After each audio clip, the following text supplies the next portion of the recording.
Howdy y'all, Fuzzy Biker here, and welcome to Throwback Thursday. Look what I got behind me today. Look at that beauty, huh? That is a 1952 Triumph T6, 6T Thunderbird. 6 means 650 engine, T means Triumph. But look at that beauty. This is a really special unit. You know, we did one a month or two ago that was similar to this one, but this is original paint, original everything. This is an Iowa bike through and through. This was originally sold back in 1952 from Lon Cook's Motorcycles in Waterloo. You see that right there? But it gets even better than that, and I hope this shows. Lon Cook was a Triumph and Royal Enfield dealer at the time. There's his address, where quality is first. It says Triumph below.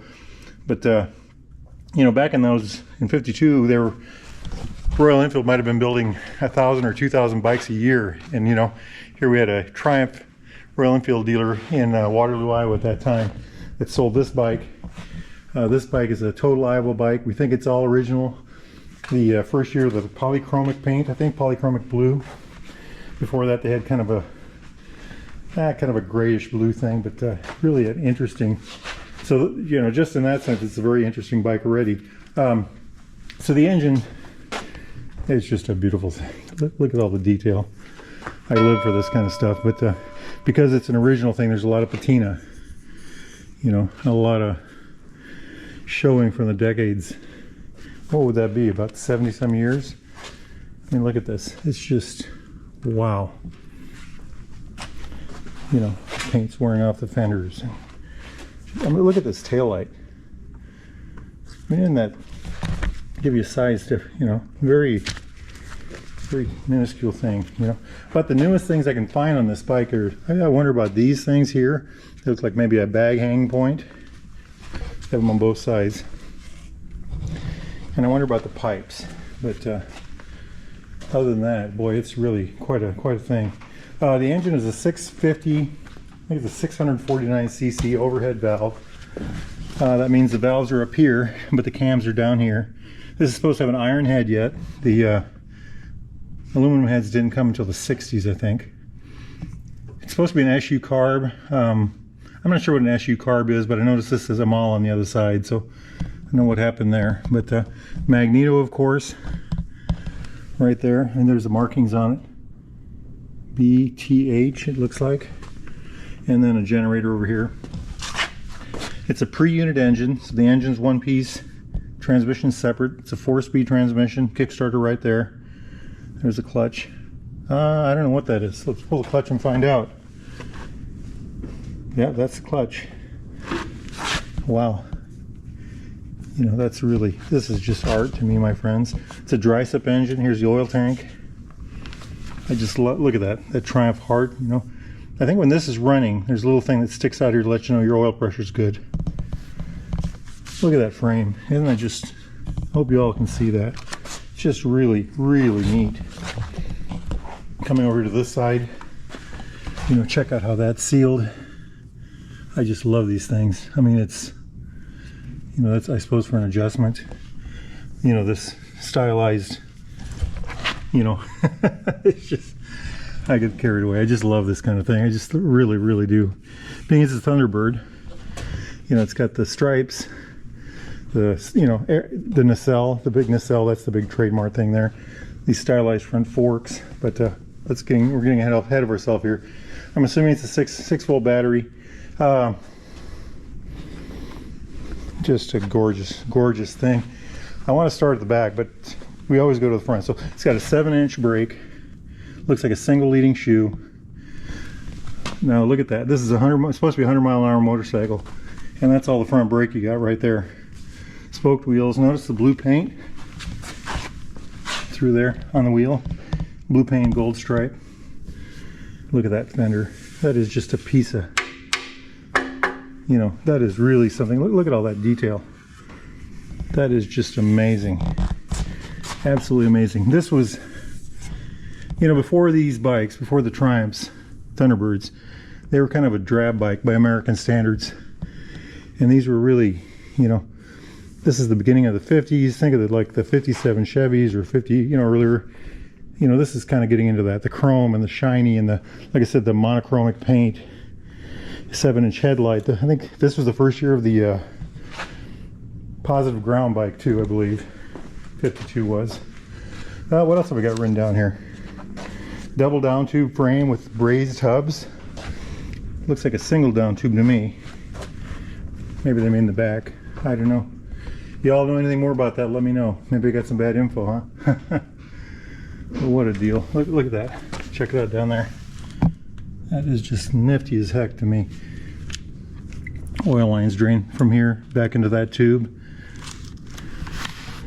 Gorgeous, gorgeous.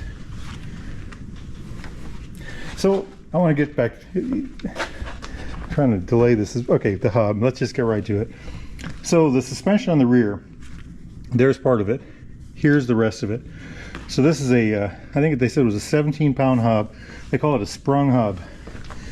And what they did was they kept the same frame, but they wanted suspension on the rear, so they built this mechanism. It was a copy of something on some aircraft. And apparently there's like a spring system in there. And the idea is that this can go up and down about 2 inches. And back in the day when you ordered this bike, you could get it with a regular hub or with the sprung hub. And if you did get the sprung hub, that's what you'd end up with. It's quite heavy, but you had a suspension, an extra 2 inches. This is for the center, the bike stand. But isn't that just, I mean, look how big that is. It's just really something to look at. 7-inch rear brake again, and as you know me, you know I like the the mechanisms here. An adjuster on the end here. The brake switch is right there. That's what we used to call microelectronics by the standard of the day. Look at that arm, fulcrum point right there. Really neat, isn't it? Oh, look, air pump. I wonder if this is considered a quick remove fender. I suppose it is. And then on the front, if you got a flat tire on the front, you're supposed to unbolt this, and then this would serve as a stand to hold the front tire up while you did the tire change. Adjustment on the front brake, while we're talking about brakes, is right here. Of course, here's the lever. I think this has to be turned a little bit, otherwise it would interfere with this spot here. But you know, look at those levers, stamped, steel, bent. It looks like a wow. Just incidentally, this bike has, it says 19,469. This came from the museum in Anamosa, National Motorcycle Museum in Anamosa. And we just got this in here at Baxter Cycle, a couple days ago. These bikes had a 55.25-inch wheelbase. That's 1,403 millimeters.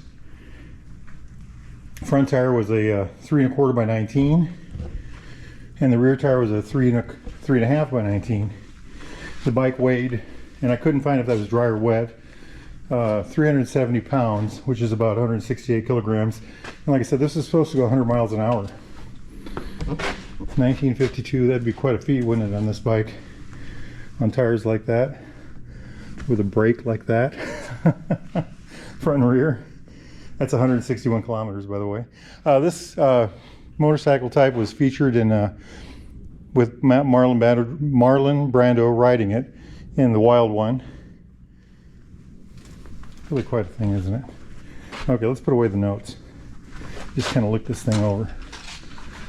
All right, let's start with the back. And I already talked about that, you know, that nifty little taillight. I mean, my gosh, what does that even do, right? Traffic was a lot different back then. But look at this raised seam, center seam fender. It goes all the way down. Little P pad to sit on. No foot pegs for the passenger back here. That's quite firm, actually.